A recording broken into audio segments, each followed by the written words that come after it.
Alright, kumusta mga Kawol TV? Another day, another spearfishing day. Tara, samahan niyo ako sa panibagong aksyon at tantingan ng pangulam ng bayan.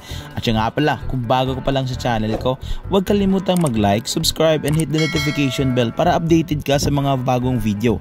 At paki-like and share na lang din sa mga videos natin on Reel at saka on Facebook by Renla Brian Invoker Intong. Kaya let's go!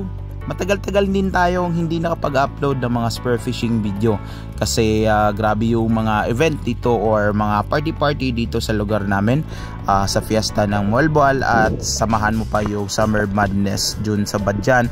So grabe yung drinking session natin at nagpahinga din ako ng matagal-tagal kasi nga grabe yung inom ng alak no mga ilang linggo or mga ilang araw.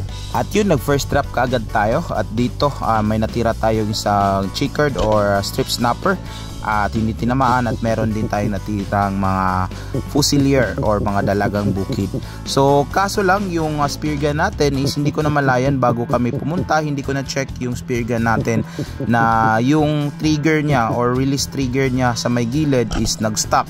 So basically yung tira ng ating shafting is napipigilan at yun yung dahilan na lumiliko yung ating shafting at hindi tayo makatira ng sakto sa distansya kagaya nito at yun nasabit yung shafting sa kanyang trigger gun. So basically pagkatapos kong mamalayan yung diferensya ng aking pamana is hindi na kaagad ako nag-continue at bumalik na kaagad ako dun sa may gilid at pinabayaan ko na lang na si John Spen muna ang mamamana.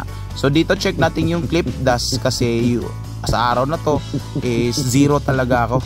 Hindi talaga mapipigilan sa mga ganyang pangyayari sa spearfishing. Hindi ka talaga palagi makakuha. So may time na wala, meron ding time na meron. So check natin yung clip and then let's go.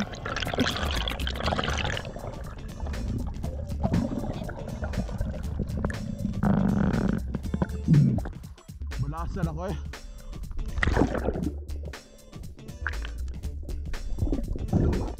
Ito na.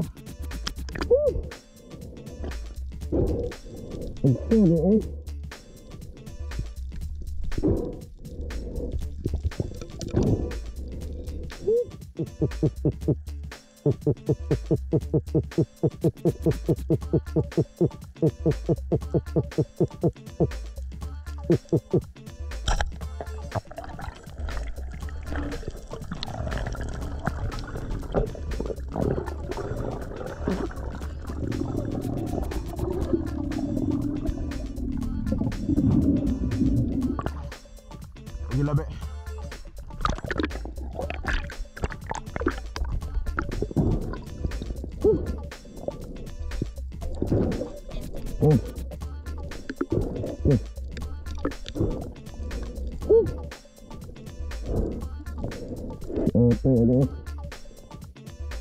At ito naman mga overview ni John Spen. So dito may nakita kaagad si John Spen na isang needlefish at balo at yun tinira sa pool. Napaka good size or decent size na rin para sa isang balo. At dito sa second shot din may nakitang malaking balo si John Spen at dito napakasayang kasi yung flapper niya is hindi tumikyop. Kaya yun yung dahilan kaya nakatakas yung balo. Napakasayang, double flapper pa naman tong shafting niya. At dito medyo mintis. Sayang din. So grabe yung mga kuha namin dito or mga tira namin, sobrang daming mintis. Pero ito isang surahan or tinatawag naming sunghan or unicorn fish, tinatamaan or natamaan niya talaga or good shot na good shot. Kaya check yung clips and let's go.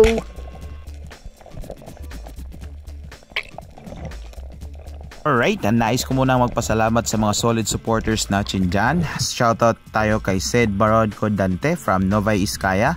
Shoutout kay Idol Cadwantes Fur Fishing Adventure, Jessia TV Joseph Cabanog, Herms Tabor, Larry Bolacao at syempre kay Gerald Toledo. Thank you sa inyo and then dive safe. Shoutout kay Lejar Gandalon Planga Jr. from Bourbon, Cebu. Kay Shane Day Pasco Padayhag from Sikihor, shoutout sa iyo dyan, idol. Shoutout din kay Glenn Olaso from Valencia, Bohol at kay Justin Qualbar. Shoutout sa inyo dyan, Master at mga idol. Salamat nga pala sa mga solid na suporta nyo, kasi kung wala kayo, wala din ako dito. Thank you na sobra, or thank you po. And then dito nakakuha na po si John Spen ng isang fusilier or isang dalagang bukid. So sobrang sarap ng ganitong klaseng isda.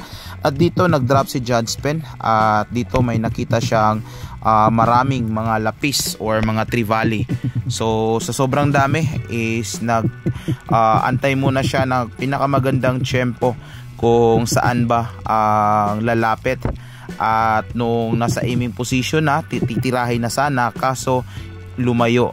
Pero nung tingin niya sa itaas, ayun, may horse mackerel or tinatawag namin ditong bagulan. So nung matira or matamaan is padahan-dahan nang umakyat si John Spen habang hawak yung line para hindi magkabuhol-buhol sa ilalim at hindi na kailangan pang magre-retrieve.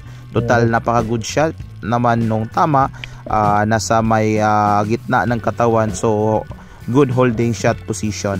So napaka decent or good size ng isdang to, at goods na yung pangsabaw natin ito mamaya. At dito magtatapos ang ating spear fishing video. Sana po ay nag-enjoy kayo kahit wala tayong maraming clip, kasi nga may problema yung pana natin. Pero okay lang yan, kasi at least is goods na goods tayo and safety tayo makauwi, at meron ding konting madala para sa panghapunan para mamaya. So dito magtatapos ang ating video. Siya nga pala, nag-bleeding nga pala si John Spen at pinatay niya yung isda throughout the head para mercy killing na din. Thank you so much and God bless, and see you next episode. Let's go!